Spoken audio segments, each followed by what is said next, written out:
கிறிஸ்துவுக்குள் மிகவும் பிரியமான சகோதர சகோதரிகளே, இயேசு கிறிஸ்துவின் நாமத்தினாலே உங்கள் யாவருக்கும் எனது அன்பின் நல்வாழ்த்துதலையும் வணக்கத்தையும் தெரிவித்துக் கொள்கிறேன். இன்றைய பகலின் குளிர்ச்சியான நாளின் தியான வசனம் யோவான் எழுதின சுவிசேஷம் 15ஆம் அதிகாரம் 3ஆம் வசனம். நான் உங்களுக்கு சொன்ன உபதேசத்தினாலே நீங்கள் இப்பொழுதே சுத்தமாய் இருக்கிறீர்கள்.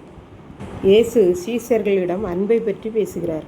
நீங்கள் என்னிடத்தில் அன்பாயிருந்தால் என் கற்பனைகளை கைக்கொள்ளுவீர்கள் என்கிறார். நான் உங்களுக்கு சமாதானத்தை வைத்து பரலோகத்துக்கு போகிறேன்.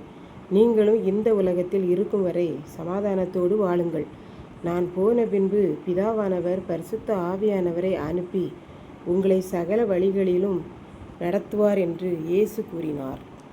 பின்பு இயேசு சீஷர்களிடம், நான் உண்மையான திராட்சை செடி, நீங்கள் எல்லாரும் செடியிலிருந்து தோன்றுகிற ஒவ்வொரு கொடிகள். பிதாவாகிய தேவன்தான் திராட்சை தோட்டக்காரர். ஒரு தோட்டக்காரன் திராட்சை செடியில் கனி இல்லாத திராட்சை பழம் இல்லாத கொடி எது என்று பார்த்து அதையெல்லாம் அறுத்து போட்டு செடியை பக்குவப்படுத்தி சுத்தம் செய்வது போல பிதாவும் உங்களில் கனி கொடாதவர்கள் எவர்களோ அவர்களை செடியை விட்டு அப்புறப்படுத்துகிறார் என்று இயேசு கூறினார். கனி கொடுக்கிற திராட்சை பழங்கள் இருக்கிற கொடிகளை எல்லாம் பத்திரமாக செடியை விட்டு எந்த விதத்திலும் அருந்து போகாதபடி செய்து மண்ணை கிளறி உரம் போட்டு தண்ணீர் விட்டு அது அதிக திராட்சை பழங்கள் தர வேண்டும் என்று ஆர்வமாய் கண்ணுங்கருத்துமாய் ஒரு விவசாயி இருப்பானோ, அதை போல தோட்டக்காரனான பிதாவாகிய தேவன் நம்மில் யாரெல்லாம் ஆண்டவருடைய ஊழியத்தை செய்து அதிக ஆத்துமாக்களை சேர்க்கிறோமோ அவர்கள் இன்னும் அதிக ஆத்துமாக்களை சேர்க்கும்படி இன்னும் பரிசுத்தப்படுத்துகிறார் என்று நாம் பார்க்கின்றோம். இயேசு பின்னும், நான் உங்களுக்கு இவ்வளவு நேரம் சொன்ன உபதேசத்தினாலே நீங்கள் அனைவரும் இப்பொழுது கனி கொடுக்கிற கொடியாய் சுத்தம் செய்யப்பட்டிருக்கிறீர்கள். ஆகவே எப்பொழுதும் நீங்கள் திராட்சை செடியாய் என்னில் அருந்து போகாமல் நிலைத்திருந்து தினமும் கனி கொடுக்கும் வாழ்வு வாழுங்கள். அப்பொழுது தோட்டக்காரராகிய பிதா இன்னும் உங்களை அதிகம் நேசித்து உங்களுக்கு ஆத்மீக ஆகாரம் கொடுத்து உங்களை பராமரிப்பார் என்று இயேசு சீஷர்களிடம் கூறினார். இப்படித்தான் ஒரு பாடசாலையில் ஏறக்குறைய 1000 மாணவர்கள் படித்தனர். ஒரு வகுப்பறையில் கிட்டத்தட்ட 50 மாணவர்கள் இருந்தனர். ஆசிரியர்களும் பாடம் நன்றாக சொல்லிக் கொடுத்தனர்.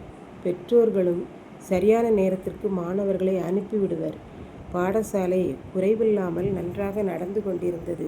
அரையாண்டு தேர்வு வந்தது. மாணவர்கள் எல்லாரும் தேர்வுகளை எழுதினார்கள். விடைத்தாள்கள் திருத்தப்பட்டு மதிப்பெண்கள் போடப்பட்டது. எல்லா மாணவர்களுக்கும் விடைத்தாள்கள் கொடுக்கப்பட்டது. அதிலே 10ஆம் வகுப்பு 12ஆம் வகுப்பு மாணவர்களின் விடைத்தாள்கள் நன்கு கவனிக்கப்பட்டு திருத்தப்பட்டது.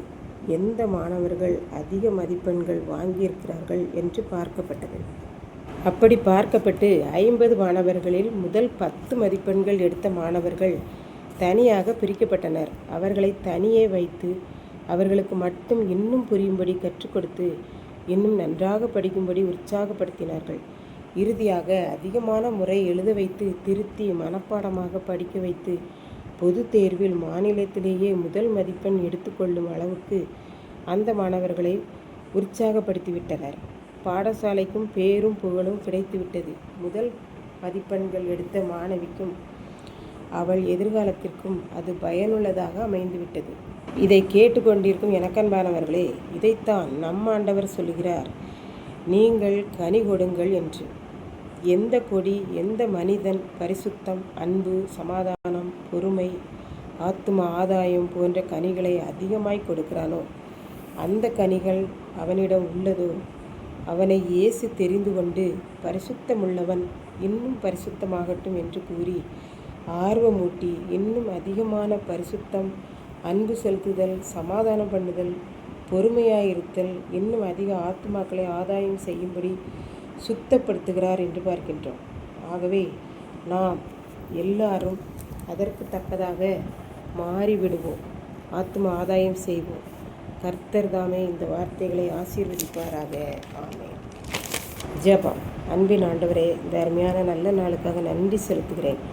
இப்போது இந்த வார்த்தையை கேட்டுக்கொண்டிருக்கிற ஒவ்வொரு பிள்ளைகளும் அதிகமான கனிகளை கொடுக்கவும் உம்மால் சுத்தம் செய்யப்படவும் அருள் தாரும். மீட்பர் இயேசு கிறிஸ்துவின் நாமத்திலே தாழ்மையோடு வேண்டிக் கொள்கிறேன் பிதாவே. ஆமென்.